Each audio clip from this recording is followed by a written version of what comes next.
Bienvenue dans ce cours académique consacré à l'analyse poétique. La poésie n'est pas un simple ornement du langage, mais une structuration sémiotique d'une densité unique où la forme est créatrice de sens. Analyser un poème implique de comprendre l'interaction indissociable entre le rythme métrique, le système de sonorité et le déploiement des figures de style. Dans ce cours, nous aborderons la fonction poétique de Jacobson, l'art de la versification, l'expressivité syntaxique et phonétique, ainsi que le cercle herméneutique indispensable pour structurer votre analyse.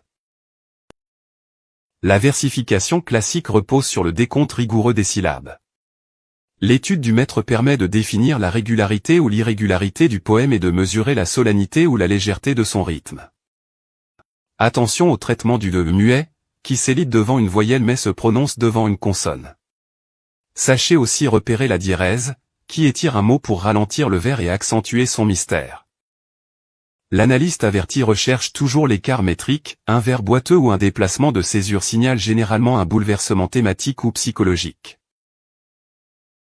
La strophe regroupe les vers et organise le sens. Le sonnet classique, hérité de la Renaissance, associe deux quatrains et deux tercets pour guider la pensée vers une chute poétique finale. La disposition des rimes crée des attentes. Les rimes embrassées enferment le sens, tandis que les rimes croisées le projettent en avant.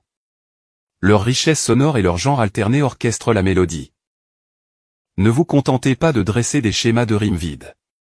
La rime fait rimer les idées, étudiez les associations sémantiques parfois surprenantes que la sonorité rapproche. Le rythme poétique naît de la tension constante entre la structure du vers et le déroulement naturel de la syntaxe. La césure classique sépare le vers en deux moitiés égales appelées hémistiches. L'enjambement dilate le vers.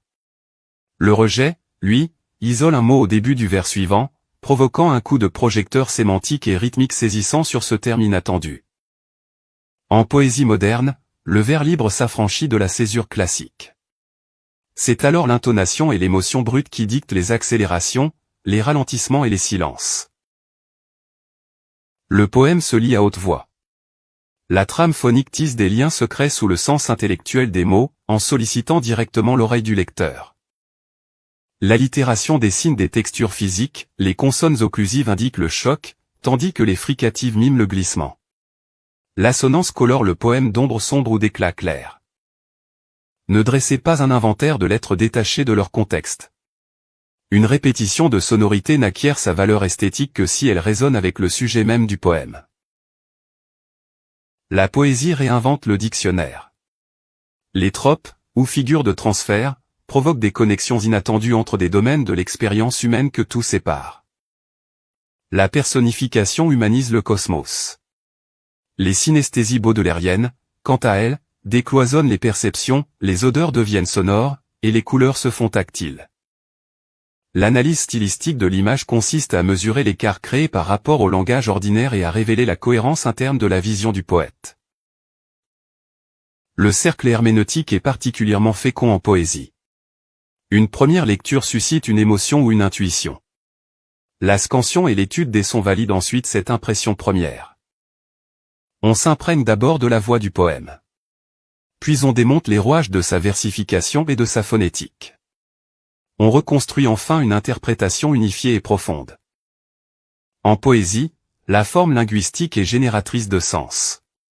Cette méthode évite les rêveries subjectives et ancre chaque interprétation dans la rigueur formelle du texte. La poésie donne voix à différentes tonalités. Le registre lyrique, centré sur l'épanchement du moi, utilise la musicalité pour traduire la fuite du temps ou la blessure amoureuse. À l'opposé, l'épique dépasse l'individu pour peindre des fresques cosmiques. La modernité a également développé un registre hermétique, où le poème devient une énigme sacrée dont il faut patiemment dénouer les fils. N'appliquez pas d'étiquette trop rigide. La voix du poète module souvent son chant, passant du murmure lyrique à la colère satirique au sein d'un même recueil. L'histoire de la poésie française est une conquête progressive de la liberté. De la rigueur classique d'un Malherbe, les poètes ont peu à peu brisé les règles de la versification. Baudelaire invente le poème en prose pour saisir le chaos des villes modernes. Apollinaire dessine avec les mots dans ses calligrammes, faisant de la page blanche un espace pictural et graphique à part entière. Ne cherchez pas de rimes classiques là où elles ont été délibérément rejetées. La poésie moderne invente sa propre musicalité interne, fondée sur l'écho des timbres et le rythme du blanc typographique. Voici la méthode universitaire pour réussir votre analyse poétique. Commencez par scander quelques vers clés pour identifier le maître. Cartographiez ensuite méthodiquement les allitérations et les assonances. Analysez les images poétiques et leur progression sémantique. Reliez chaque observation formelle au sens profond du poème. Rédigez enfin votre devoir de façon fluide, sans séparer le fond de la forme.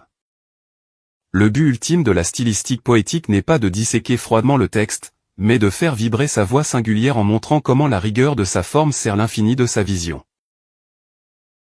En conclusion, l'analyse poétique est une école de l'attention et du détail. Elle nous apprend à écouter le poids des mots et à voir comment la langue, une fois sculptée par le rythme, devient un art total. Pour approfondir, référez-vous aux questions de poétique de Roman Jacobson, aux essais théoriques de Paul Valéry sur la création poétique, et aux analyses stylistiques de Georges Molinier.